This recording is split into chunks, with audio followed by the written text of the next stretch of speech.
I hope y'all are ready. My crafts are going to be leveled up because I got a small little package in the mail today that wasn't very small or little at all, and it is a laser. I got a laser. This is the xTool F1, and just so you know, they did send it to me, but also, hang on before you go, I will not hold back on being a hater if there is something that sucks. I will be honest. But anyways, let's set it up and try it out. I have to admit, when I saw these boxes, I was a little nervous because I knew the actual laser engraver was pretty small, and I was like, that's a lot of box for a little engraver. What is all this? I was worried I was gonna have a Bob the Builder moment and have to assemble this whole thing. But luckily, it was mostly just packaging materials, and everything comes assembled, and the boxes are just for like the cables and the connecting cords. What you see here is actually the carbon filter that you connect to the laser engraver, you know, so you don't have to breathe in all that bad stuff. The setup was literally just plug it in. That's it.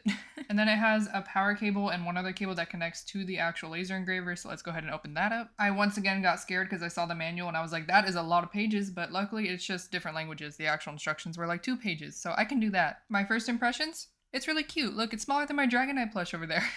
I hate when I have to like move machines on and off my desk, so I appreciate it being small, and I was pretty surprised that it only took me like 5 minutes to set it up. I was pretty concerned that it was going to be hard. It comes with a pretty surprising amount of materials. I first got these 2 pieces of wood.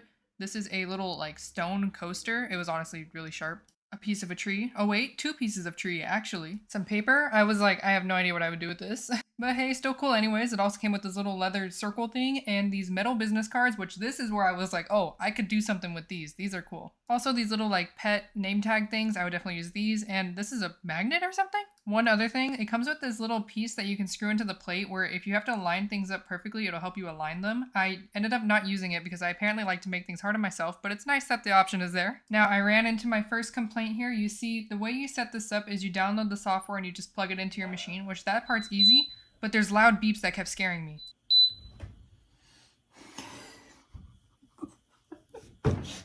I did get jump scared by this machine probably about 10 times. But anyways, let's try actually using it. I knew I wanted to use the metal business card, so I selected black metal business card, and then I went ahead and made a design in Canva. I thought, you know what? How about I make fast food cards with my order on them? Because I think that would be funny to pull out in a situation where someone asks you what your order is. I don't know, I just like catching people off guard with weird reactions to things. So I went ahead and made a Chipotle one and an In-N-Out one. Do not freak out, that is mine and my boyfriend's In-N-Out order before you bully me for having such a large order. This is my Chipotle order though.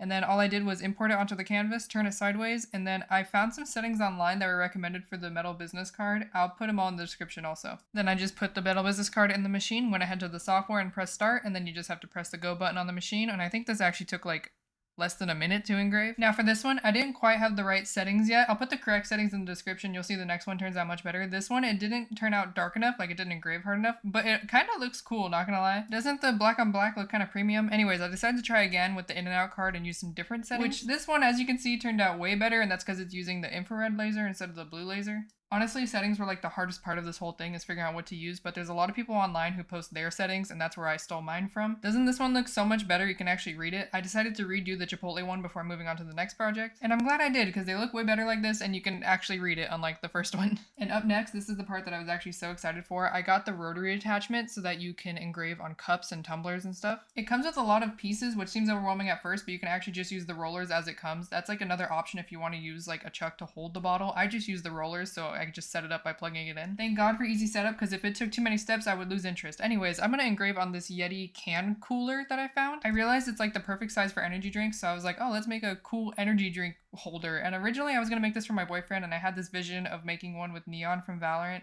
However, I was struggling with the settings for such a detailed image. I think I gotta take a step back and not try this on a tumbler. It did engrave it and it looks cool, but I feel like this is more so for other materials, not for a tumbler. I think I would need a simpler design. So I was like, you know what? Let's just take the Ghost logo, because that's the only energy drink we do drink anyways. And I'm like, let's do something simple. We'll try that. And I also turned the power way up on the blue laser. That's why you see it going crazy in this video. Also remember not to look directly into the laser, but you're okay, because you're looking through my camera. But if you do decide to buy a laser engraver, remember not to stare at the laser. Anyways, this finished and I was obsessed with it. I loved it, but I decided, you know what? We're gonna do it again, because I happened to buy a second mug because I knew I was gonna mess up the first one. So that first design was on the back of the one where I did neon, and this one is on the second one, and I made it bigger and I put it on the side that didn't already have engraving on it.